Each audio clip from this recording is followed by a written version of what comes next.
So is it true? His dark legal voice boomed in the basement. Yes, boss. Kim's men have killed 5 members and this bitch told them their whereabouts. The blonde man glared at the middle-aged woman tied to a chair. Finish her. He ordered, and the woman whimpered, kicking and flailing. Please don't kill me. I'm sorry, please. I beg you. I have little kids. She cried, eyes red-shot with tears. Oh really? Where were they last night when you were busy sucking Kim's dick at the club? You lying whore. He nearly pressed the trigger, and the woman gulped. Please, please, I'll do anything. I made a mistake. I'll do anything. I swear I have little kids. They were with my neighbor last night. You should have thought that before you opened your mouth to Kim. He had sworn to protect a mafia's member. You broke it, and now you get punished. But my little kids... Bang. A loud gunshot filled the air, and the woman's body fell limp on the basement's floor. Lifeless. I hate when they start bugging. The boss was the one to shoot. He blew the wisp of the smoke before tucking the gun into his holster. Dispose the body and get someone to clean this mess. Right, boss. He looked at the man dressed in all black, his boss, the living embodiment of a monster, John Jungkook. Eric also called an hour ago. He says he has some information on Ivan. He wants to meet us at the club. The club? He said with a scowl. Yes, boss. He said this is important. Can't tell us on the phone. He said, and Jungkook gave him a curt nod. Tell me when we leave, he ordered before leaving. He swung open the door of his sleek BMW, stepping out with a scowl etched across his face. The tacky neon sign of the club flickered weakly against the dim streets, an eerie glow casting on the crumbling walls. He straightened his suit jacket and an unimpressed glance at his surrounding followed. It wasn't often the mafia boss lowered himself to step into these kind of cheap places, and he'd surely make it clear to his client that information better be worth every second wasted. Of all the expensive clubs in the city, he muttered to himself with a shake of his head, Eric wanted us here. This was worlds apart from the sleek offices and pristine lounges he usually visited. An insult, really, to think this was where his time had brought him. He gave a low growl of annoyance as he mindlessly smoothed his cuff of his shirt. His men lined up around him in what looked like a shield of black suits as he walked to the entrance of the club. Paradise Club. What an overstatement. A gleeful laugh cutting through the loud music had his head turned, almost on instinct. His gaze landed on a girl just a few paces away. She was the only girl in a group of 5, Graham lazily trapped around a taller boy, gluing to each other as they walked to the entrance with smiles. His brows furrowed. There was something striking about her presence, something that made him pause. He couldn't help but watch her walking in, but then the bouncer hand shot out, stopping her. Hold it. You're not getting in here tonight, sweetheart, he said, his voice gruff as he looked at her over, unimpressed. No minors allowed. Her smile wavered, and he saw a glimmer of confusion pass over her face. Her friend were only throwing their hands up in protest. A chaotic mess of complaints and explanations ensued. What? Come on, she's with us. Just let her in. Promise we won't make you in trouble. Come on, man, she's close enough. You're being unreasonable. One of them grumbled, and another tossed an arm around her shoulders, a move that looked more protective than persuasive. The bouncer held up a hand to silence them, and moved. Jungkook watched the whole thing unfold with mild amusement, but then something shifted inside him as he saw her looking down, biting her lip as her friend argued on her behalf. The carefree laughter was gone, replaced with a disappointed look of someone forced to wait on the sidelines. He did not know why he stepped forward so quickly. His men exchanged confused glances as he swiftly followed behind. His presence alone was enough to send the bouncer stiffening, his voice faltering as he noticed Jungkook standing nearby. The moment their eyes met, the guardsman went dry. Mr. John, sir, he stammered. The mafia boss didn't say much, just flicked his wrist. A small black card in the air, and the guard went pale. He gave a quick stammering bow before stepping aside immediately, glancing back to the girl and her friends warily. With the path now cleared, the group slowly filed in, all wide-eyed, glances and whispers of surprise. Jungkook didn't follow them in just yet. Instead, he watched as the girl looked back at him. Her lips parted slightly as her eyes settled on him for the first time. The confusion and hesitation were still there, but he caught the small spark of curiosity in her gaze as she leaned over to one of her friends and whispered, "Who is he? He's so handsome." He caught the word even above the jarring music. Her gaze lingered on him for another moment, eyes sweeping over his sharp jawline, the tailor's suit, the unreadable look in his eyes. He only looked back at her with a flicker of indifference, the look that screamed, "Don't delve much, sweetheart." And she might have taken the cue, because the next second, she was gone. She lost her little bet, and someone handed her another drink. With a quick flick of wrist, she downed the drink in one go, and shook her head. "Now I know you guys are doing it on purpose," he said lightheadedly. A limp to her step was evident, and if it weren't for Unwoo's solid arm wrapped around her, she would have fallen over. "Oh, shut it, you big baby. Just say it, you're a loser." He doubled over, his whole body shaking as he laughed his heart out. "No, I'm not a loser, okay? What would he tell them? I'm not a loser, right?" She looked up at her BFF with the biggest puppy eyes she could pull, but he only threw his hands up. "What? You're impossible. I say you give me a dare, okay? I'll do it." She held her chin up and the boys exchanged another round of laughter at her cuteness. Hey, I have an idea. You see that man who helped us get in? Why don't you repay him the favor?" He smirked and the group silenced for a moment. All eyes pinned on her. Wine gulped as she looked over at the far-up table with the men lounged with the circle. "What do you want me to do?" She choked on air. A tingly feeling overtook her as she itched to look at the man with mysterious aura once again. But she had to keep her cool despite being a drunken mess. "Sit on his lap and seduce him," he said with a smirk, and Wine felt her stomach flip a little. Seduce that man? That handsome but seemingly powerful man that could probably have her head. But who would think that in their right minds? Wine took another drink and straightened up. "Oof, that's it?" he said with false confidence. Her inside were begging her not to pull the stunt, but she had to prove herself that she was in fact not a loser. Guys, I think it's a bit too much. Wine's drunk, you see." He quickly jumped in to save.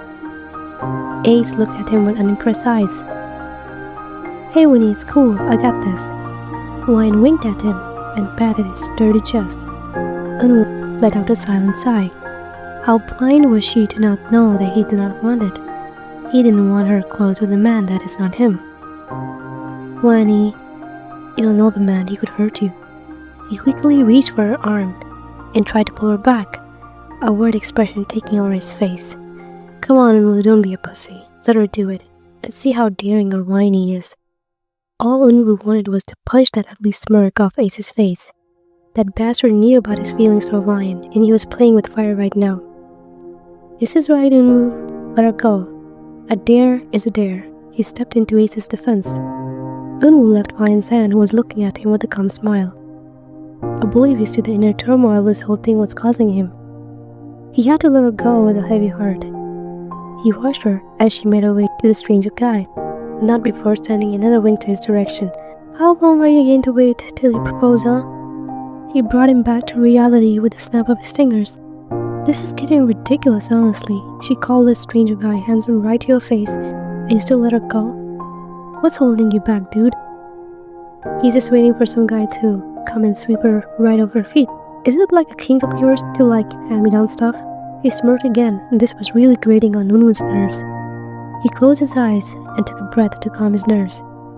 I need a drink." He didn't want to talk about any of it right now, so he just excused himself to down himself in anything that could not remind him of her big eyes, her beautiful hair, and her heavenly smile that is rarely off her face.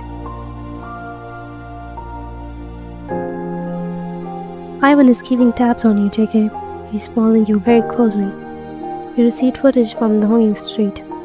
He was snooping around the neighborhood, looking for something. I believe it was Jungmin. The mention of him made Jungkook attentive. How dare that lowly piece of scum try to even think of getting to him? The audacity? The freaking audacity? He was everything Jungkook was left with anyway. All he cared about. Kidnap and bargain. That's what he's good at. But, he's just a contractor. A middleman. We need to find who's really behind it. Any guesses, Eric? Not really, but I have a feeling it's Kim Sang-woo. He was very pissed when JK secured the last shipment of weapons from Japan. He lost billions overnight. Sang-woo is a threat. But, we need evidence. We need enough evidence to have support on our side. The last thing we want is a fight breaking out between the mafias and the second order.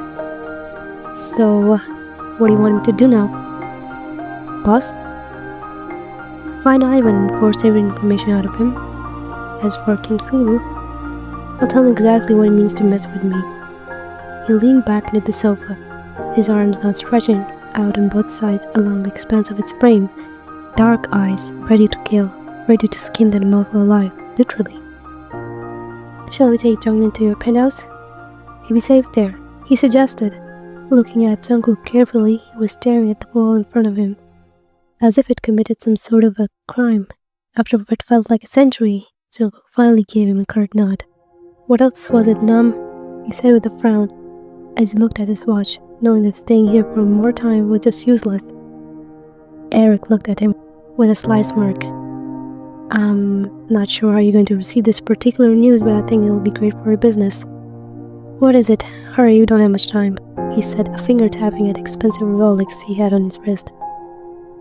Owner of this club deals with all kinds of whores. Old, young, experienced, white, black, Asian. Most prominently virgin one, I think. Stop. I doubt any of this sounds pleasing to our boss. He's not looking for someone. How is that possible? Every man would want to get his wet by a new whore every night. He cleared his throat and break silence that very moment. Do you know what happens when someone can't stop running their mouths in front of me? He only raised a brow, and Eric was already regretting his life decision. I'm sorry, JK, I was just... He knew he was hanging by a thin thread, now that he already said all the stuff. God, he wanted to smash his head for being the idiot who thought nothing of to a man that the whole country fears was a good idea. They did not notice a girl approaching, a female of the opposite gender, something Jungkook hated with a passion. Jimin looked at her first with a raised brow. She was undoubtedly coming to their table. Hi, I'm Ryan, she announced in a slight high-pitched tone. From the limp in her step, anyone could tell that she was drunk. Otherwise, why would anyone willingly come to their table? Jimin was quick to step forward and try to turn her around, but to his surprise, she smiled at him too, all giggly and excited. Wow, you're handsome too. She tried to touch his blonde hair, but Jimin jerked her hands off. Hey, you're such a meanie, bad boy.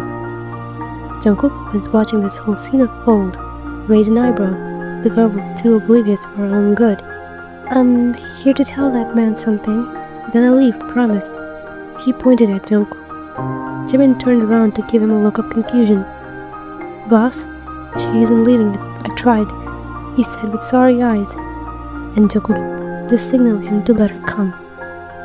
Wine beamed at the displeased Jimin, who was trying so hard not to lash out at her. It was hard being a gentleman with stubborn beings like this girl. The girl walked to him, and to everyone's surprise, landed right on Jungkook's lap. The mafia boss was dumbfounded, and at a complete loss of words. Jimin was no better. He gaped the scene for a good 2 minutes, trying to wrap his head around it. Was it real, or just a figment of his imagination? Because no one, no freaking one, had ever dared to even touch Jungkook. But this girl, how she was sitting on his lap, as if it was some sofa to lounge on. He felt bad for her, because he knew that this little stunt might cost her her life. Just as warm as I thought. She pressed her face into his neck and even dared to leave a kiss. Jimin and Eric exchanged horrified glances. I know you might have heard this a lot, but let me tell you again. She pulled back to look into his piercing eyes that was so dark, so deep, that one could almost drown in them and never be found again.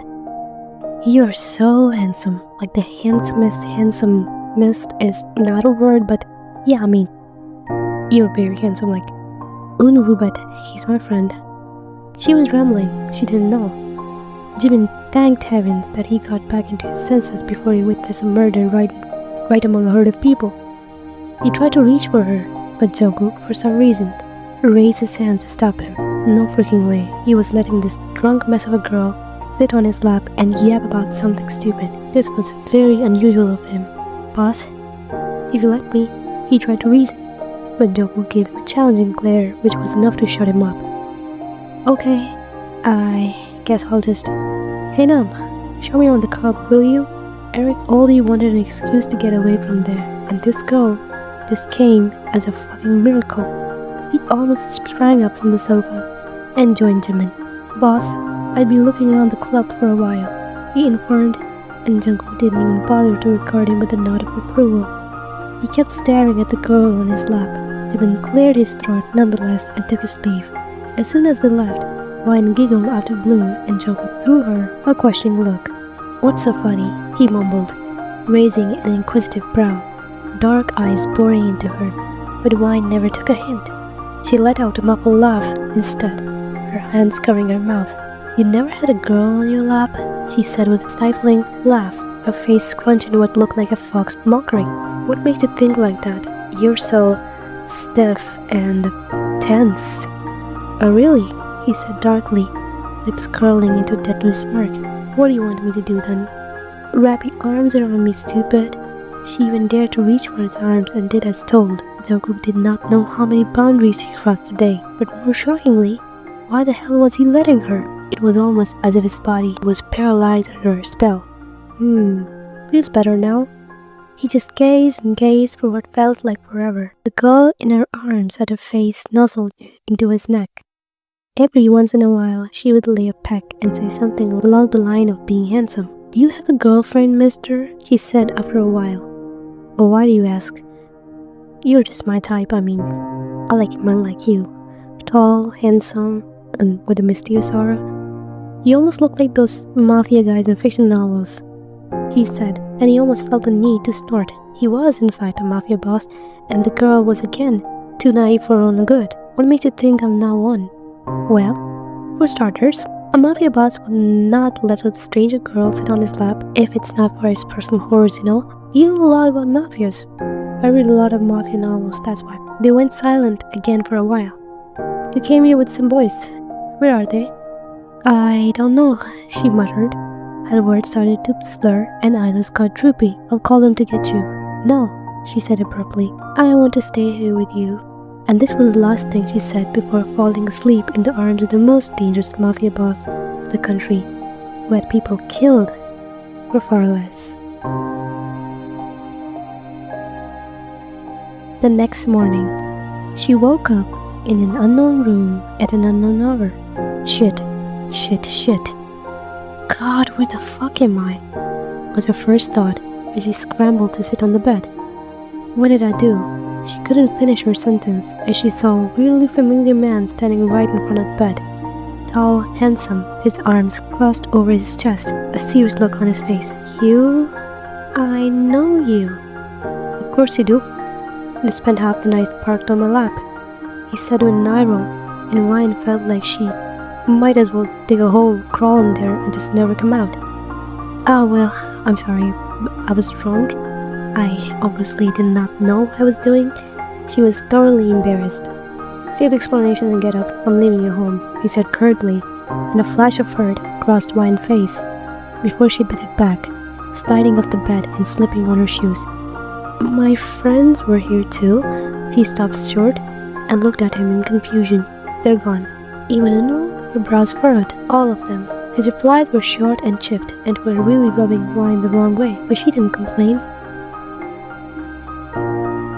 Jungkook got out of the room and Wine followed him. His steps were fast, and Wine was struggling to keep up with him. However, she didn't fail to notice the men bowing to Jungkook as he moved past them without even regarding them a look. "These men in black, are these your bodyguards?" She said curiously, glancing over her shoulder as they got inside his black BMW. "Yeah, they look cool, like they look straight out of movies, you know?" She made a punching gesture, imitating the men fighting the movies. "Where do you live?" He didn't crack a smile, and Wyan looked at him with unimpressed eyes. She wasn't liking the handsome guy's attitude so far.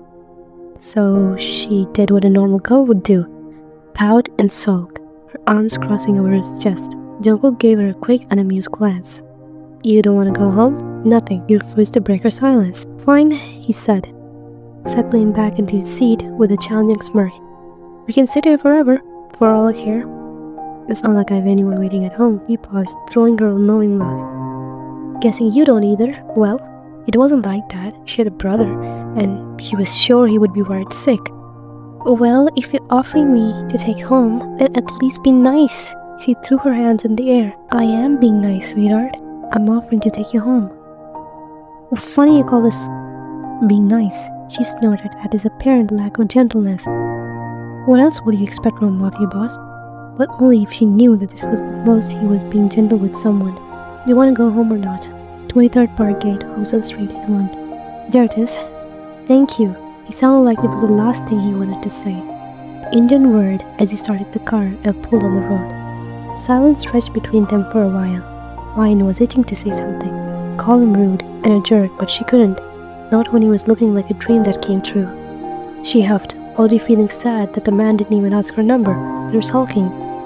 "Oh, I wonder why," he said with an eye roll. "Are you like this moody all the time, or is today a special occasion?"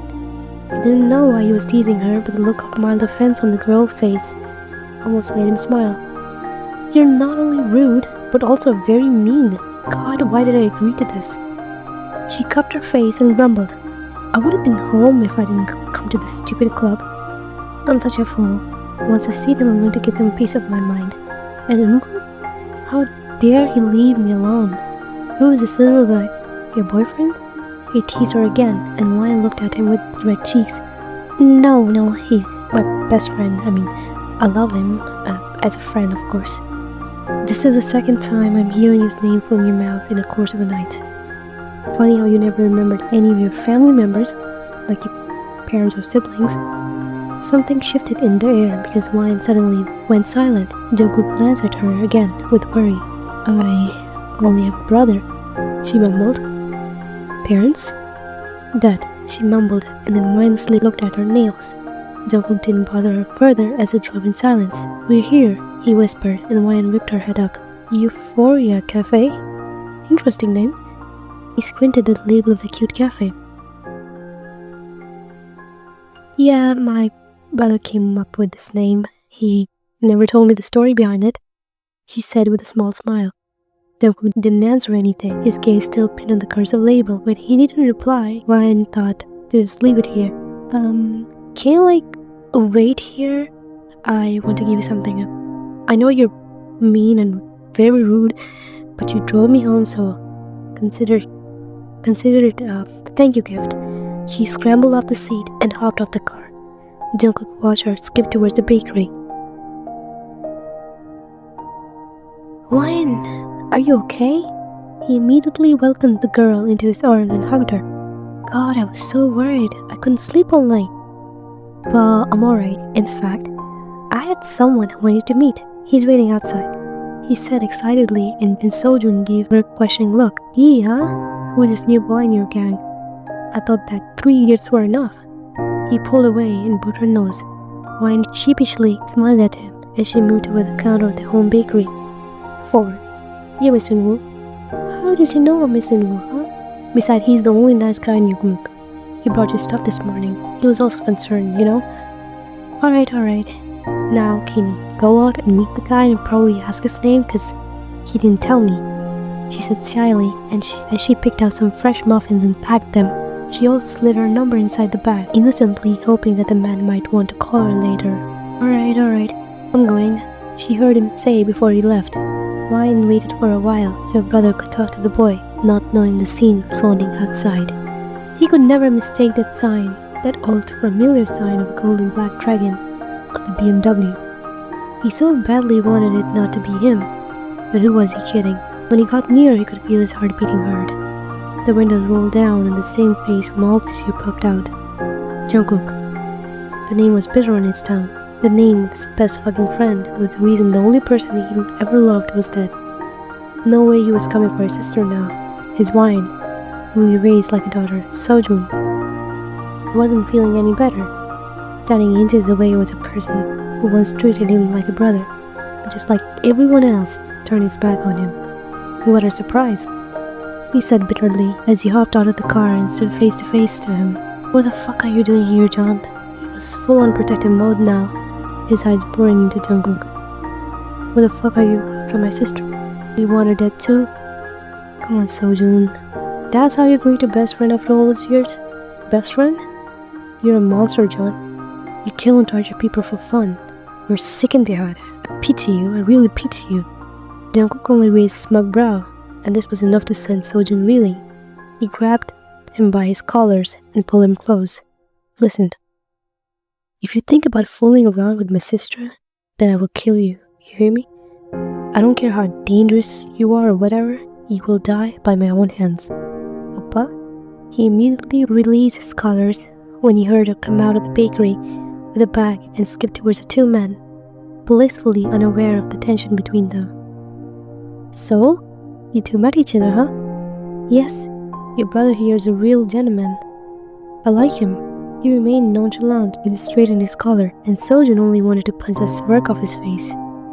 He didn't even say a word as he left. While I looked back at her brother with confusion before he disappeared into the cafe. Are you sure about that? She forced a smile as she handed him the bag. Jungkook raised a brow at it. These are some muffins from a cafe. They're really good. The best in our town.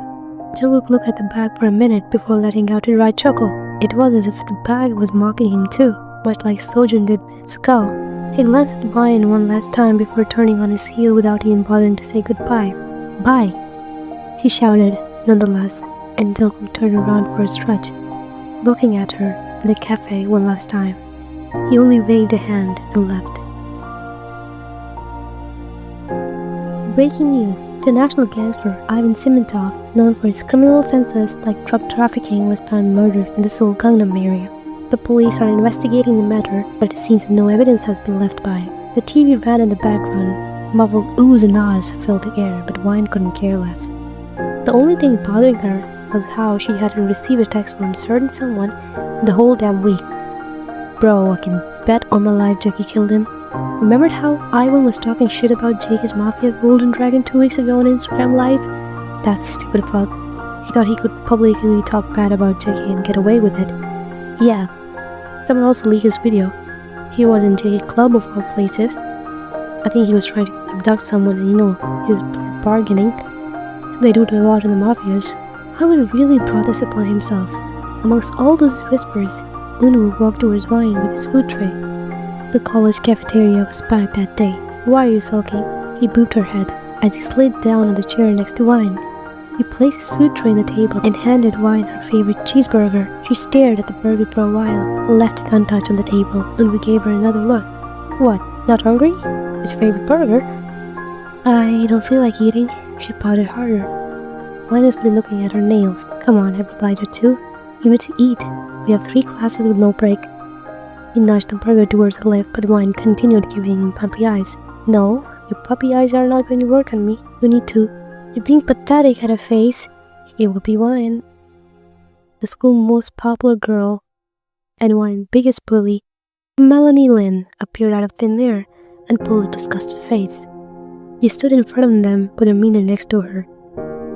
Yeah, she's playing really hard to get. Hermine joined in, making Melanie smirk. What do you want, Melanie? He gritted his teeth. I made it clear so many times in Wu, but it seems like someone else. She glared at Ryan, who was sitting there with an indifferent face. Always have your attention. Well, then why haven't you got the message yet? What message? Did you choose to be with her? He said with a disgusted face. Who the fuck is she? Most of us don't even know her full name. He's so pathetic that no one even wants to be friends with her. He Imagine being so cursed that your own parents died the day you were born. Shut up! He suddenly roared, his hands slamming at the table. The cafeteria fell silent. Every head turned towards the table. Wine immediately reached for his hand. One more word. I swear you're going to regret opening your filthy mouth. Unwoo, it's alright. She tugged on his hand harder, and only then Unwoo looked at her. He nodded and looked at Melanie one last time. You hold worth as little as a dirt beneath my shoe, Melanie, so think twice next time you open your mouth in front of us. He delivered the final blow, and Melanie was too shocked to say a word. Never in her life was he so humiliated, that too in public. Her minion had to drag her away to save her last graces. He sank back into the seat with a long sigh. Are you okay? Yeah, are you okay? I've never seen you this angry. Yeah, she crossed the line and it really pissed me off. She stayed within her limit. He frowned as he picked a sandwich and took a bite. So? Well, why were you sulking? Funny how you were shouting at her seconds ago and now you're all smiled. No, don't change the topic. Tell me why were you sulking? Well, I was expecting a call from someone I recently met. It's been a week and I guess I've been ignored. Yet again, she whispered and Unwoo froze with bite at the mention of someone. Who?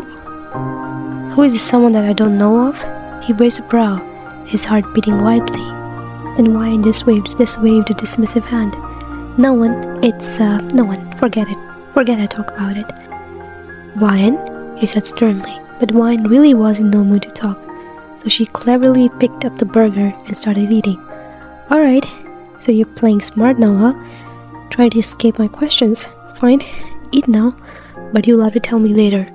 Wyan only rolled her eyes as she continued to eat. He held a tiny note in his hand that read, Roses are red, violets are blue. My phone feels lonely, it needs a call from you. A note given to him by a girl he met some weeks ago. A girl he cannot stop thinking about. A girl who turned out to be the sister of his once best friend. Fuck. What had happened to him? Never felt like he needed a woman, especially after having a horrible experience with the only woman he had known. His mother. His mother who had cheated on her husband, Jungkook's father, with a cheap nightstand and ran off with him 18 years ago. Jungkook was only 9. He didn't understand why his mother wasn't coming home. He would cry himself to sleep every night because his dad was too heartbroken to look after him. Their empire was crumbling with John Cena resorting to drinks and drugs until one night when he overdosed too much and ended up in a hospital. Needless to say, 9-year-old Jungkook attended his first funeral ever, his father's. He did not know why everyone kept giving him those eyes. Those sympathetic eyes. He hates that look till date. He doesn't remember anything but an aching void that swallowed him whole. To add further insult to the injury, his absolute crap of a mother left a month-old baby at the doorstep a few months after the death of his father, his baby brother, Jungmin. Jungkook was 16 when he realized that his mother was pregnant when she eloped. At 10 years old, he made the decision that would define him forever. He would man up. He would be the one to raise Jungmin, to heal him from the chaos that had wrecked their lives. He learned how to cook, how to clean, how to soothe a crying baby in the dead of the night when exhaustion clouded him. Every sleepless night with a wailing infant taught him something new, and together they grew. By the time Jungkook was old enough, he clawed the empire back from the brink, rebuilding it piece by piece, brick by brick. On the outside, he was a success, a man who could conquer the world. Inside, he was still that broken child who would cry himself to sleep, longing for the love he never got. That child, the one who dared dream of affection, had been buried long ago, sacrificed to a life of survival. And now here he was, holding on to a note from a girl who was everything he should have been smart enough to avoid. Young, call her, he insisted when Jungkook told him the whole story. He was the only one who he confided in. Minnie, she's Sojun's sister. Even if I want to, I can't. He hates me enough already. I don't understand why Sojun Hayoung hates you. You guys were best friends. Something happened, Minnie. He thinks it's my fault. He thinks I could have stopped that. He rubbed his temples. What happened? He said curiously. Long story. Alright, but what does that have to do with this? He warned me to stay away from her. And you're listening to him. You, as in John Jungkook, the most feared man in the whole country, are afraid that some guy threatened him to stay away from his sister. That doesn't sound like you. But it's not just some guy, it's Sojun. He's the only man outside my family that I care about. You know, a long time before I took the throne, we promised to build a cafe together. We thought of a name, Euphoria. The bestseller muffins they have now was my recipe. Sojun loved it. What happened then? When attacks on members started increasing, I got worried that tribal tables might take over our empire, so I decided to take matters in my own hand. Sojun begged me not to, but I had no other choice. He eventually gave in and supported my decision. He always guided me like a big brother. How can he hate you now if he was always like that? I'll tell you someday. Because now, he looked at his wristwatch. It's a time for your online class. Hey, I was hoping you would not remember that. Oh, so that's why you kept me talking, huh? Did you actually care about my story, or was this some little plan of yours to kill time? What? No, I was genuinely interested. Okay, so what was the name of the cafe you planned to open? Euphrates? Yeah? Oh, help me God.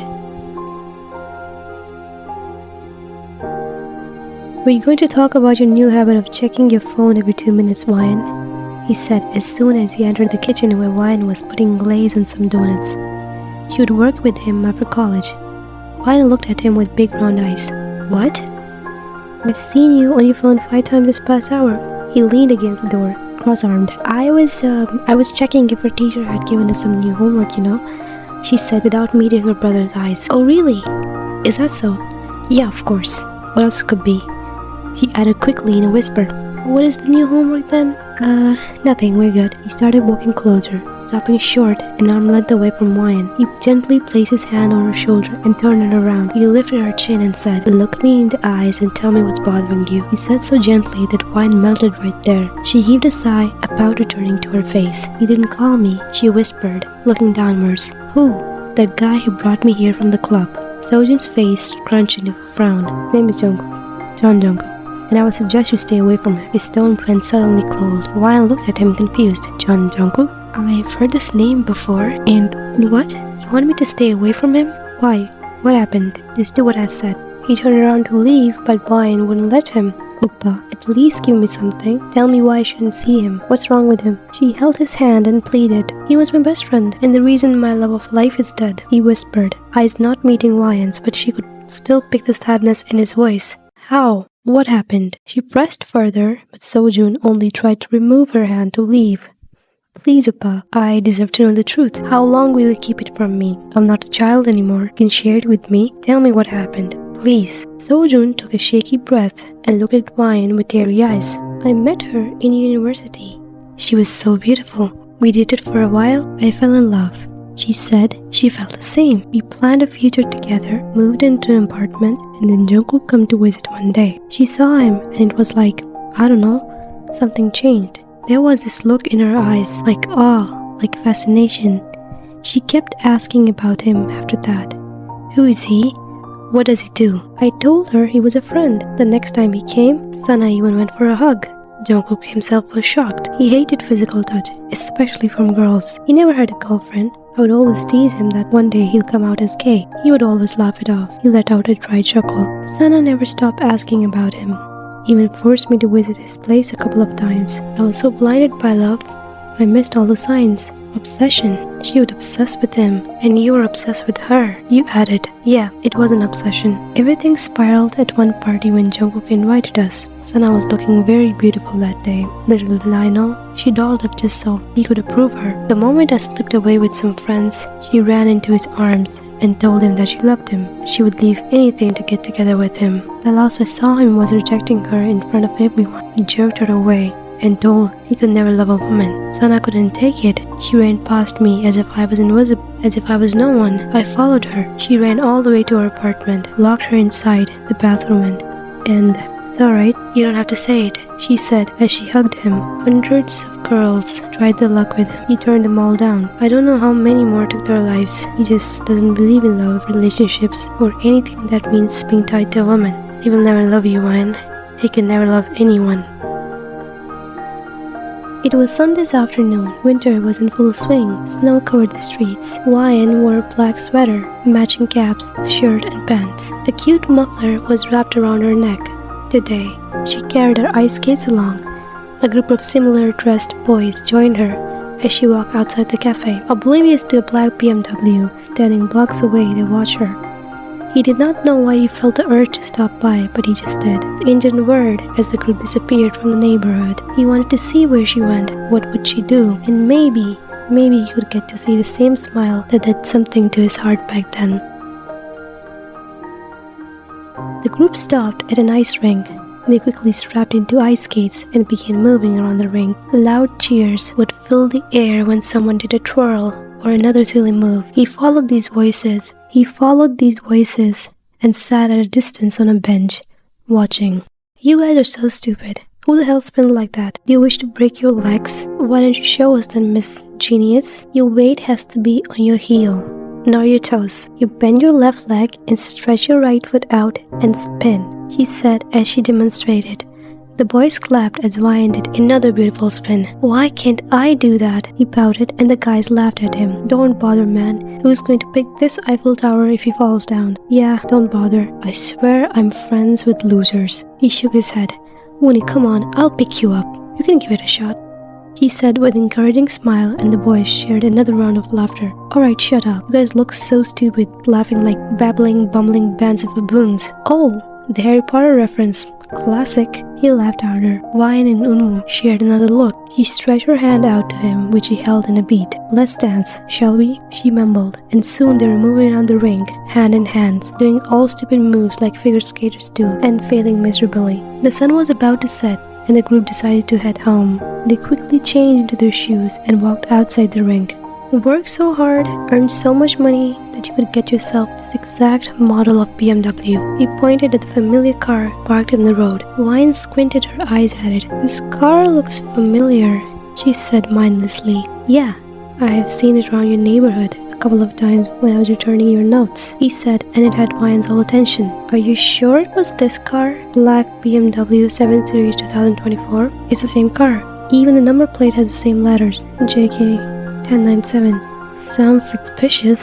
Black BMW, she said, and that's when it clicked. Oh, that's his car, she whispered to herself. Guys, can you give me a minute? I think I know this person. Ryan, are you sure you know this person? He could be a kidnapper. Come on, man, you've been watching too many crime documentaries. Ryan, if you're sure, then you can go. Keep your phone with you and call us immediately if anything's gone wrong. She gave them a thumbs up and walked past the car looking around a familiar face. With every step, her heart would beat a little faster. She did not know why he was there. Then, at a faraway bench, he spotted him, sitting at a bench, cross-legged, watching sunset. Ryan felt her breath turn ragged. She did not know why she was nervous all over. Gulping, she walked towards him. He must have felt someone's presence because the next second he came out of his trance and looked at Ryan. They stared at each other for a minute, not knowing how to start the conversation. You know, most people give a hey or a hi when they see someone they know. You just stare. Unnerving, she finally said, and a tiny smile broke onto his face before quickly disappearing. Normal isn't something I've been ever called, he replied with a snort, his tone more on the flatter side. Me neither. Guess we have that in common, huh? She said with a small smile. Silence stretched on between them for a little more before Ryan decided to speak up again. You never called. I assume your brother hasn't told you about me yet, he said instead. Ryan sighed and lowered herself on the bench beside him. She placed the ice skate down and crossed her legs. He actually did, she said, looking at a distance. He told me you were his best friends years ago, but then his girlfriend died because of you. Well, not directly, but rejected her and she killed herself. He finished it for her. Ryan glanced at him for a second, a scowl on her face. He likes to blame me for it. I didn't ask her to fall in love with me. I never asked anyone to fall in love with me. How is that my fault? He said, and Ryan only stared at him. Everyone wants to be loved. It's human nature. Human? He called me a monster. He snorted, looking at his ragged hands that were rough from all the punches he threw at his enemies' faces. The only thing monsters love is blood. No, they're wrong. They're all wrong. You're not a monster, you're a human. You helped me that day when any man in your place could have taken advantage of me. Humans do that, monsters don't, she said with a serious expression, looking at him as he continued to avoid her eyes. Perhaps your brother didn't tell you the most important piece of information about me yet. He turned his head to look at Mayan. Most important? What is it? She whispered, all attentive, but she was never prepared for what she was about to hear. Your brother knows me by my name. That's a privilege few people enjoy. The whole country knows me by my code name, and that is JK. Her heart sank. She stood up the moment he said the all-so-familiar name, fear taking over her features as she soon started distancing herself. You're the leader of the Golden Dragon. Oh my god, you killed so many innocent people. Oh god, what was I thinking? What was I thinking? He told me to stay away. She grabbed her hair in frustration. I'm sorry, I need to go away. She chanted like a broken record as she walked back hurriedly. He watched her as she ran away from him. Of course she would. Everyone left him. That was nothing new. Crazy didn't hurt anymore. He sighed at the bluish sky with stars where the sun just disappeared. I don't blame her. Who would choose this life? Who would choose me? The moment they know what I do, who I am, what I stand for, they're going to leave me anyway. He leaned back on the bench, eyes drifting to the darkening sky as star quietly filled the emptiness. What was once a blank canvas now glowed with scattered light. Maybe all they needed was a little hope, just someone to see past his dark heart and find the broken kid still aching to be loved.